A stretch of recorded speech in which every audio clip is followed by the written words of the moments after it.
आजची रेसिपी काजू मसाला। तर काजू तेलात व्यवस्थित असे फ्राय करून घ्यायचे। लालसर झाले की ते आपल्याला काढून घ्यायचे आहे।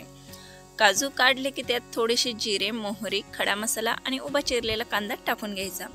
कांदा हा आपल्याला व्यवस्थित असा परतवून घ्यायचा आहे। त्यातच आपल्याला थोडी लसूण आणि अद्रकचे तुकडे टाकून व्यवस्थित फ्राय करून घ्यायचे आहे।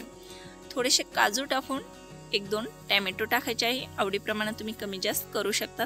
ते पण लाल व्यवस्थित होऊन द्यायचे आहे। आता हे लाल झाले की आपल्याला काढून घ्यायचे आहे आणि मिक्सर मध्ये यांची पेस्ट करायची आहे। कढाईमध्ये तेल टाकून बारीक चिरलेला कांदा आणि टोमॅटो टाकायचा आहे। ते मऊसूत असं मस्त परतवून घ्यायचे आहे। हे व्यवस्थित मऊसूत परतले की आपल्याला जे वाटण केलेलं होतं ती पेस्ट यात टाकून घ्यायची आहे आणि तेल सुटेपर्यंत हे पेस्ट व्यवस्थित अशी परतवून घ्यायची आहे। पेस्ट परतली की आपल्याला त्यात टाकायचे आहे लाल मिरची पावडर, धना पावडर, मीठ आणि हळद। हे पण व्यवस्थित अशी परतवून घ्यायची आहे। 2 मिनिटांसाठी झाकण ठेवायचं आहे। वरती तेलाचं तरंजण यायला लागलं की पुन्हा मिक्स करायचं आहे। त्यानंतर फ्राय केलेले काजू, गरम मसाला, काश्मीरी मेथी आणि थोडीशी क्रीम घ्यायची आहे। क्रीम आपल्याला सहजपणे दुकानात भेटू शकते।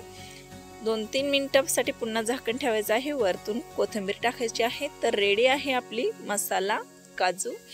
ती एका वाटीमध्ये आपल्याला काढून घ्यायची आहे। तुम्हाला माझ्या रेसिपी कशा वाटतात हे कमेंटमध्ये नक्की सांगा आणि व्हिडिओला लाईक करा। थँक्यू।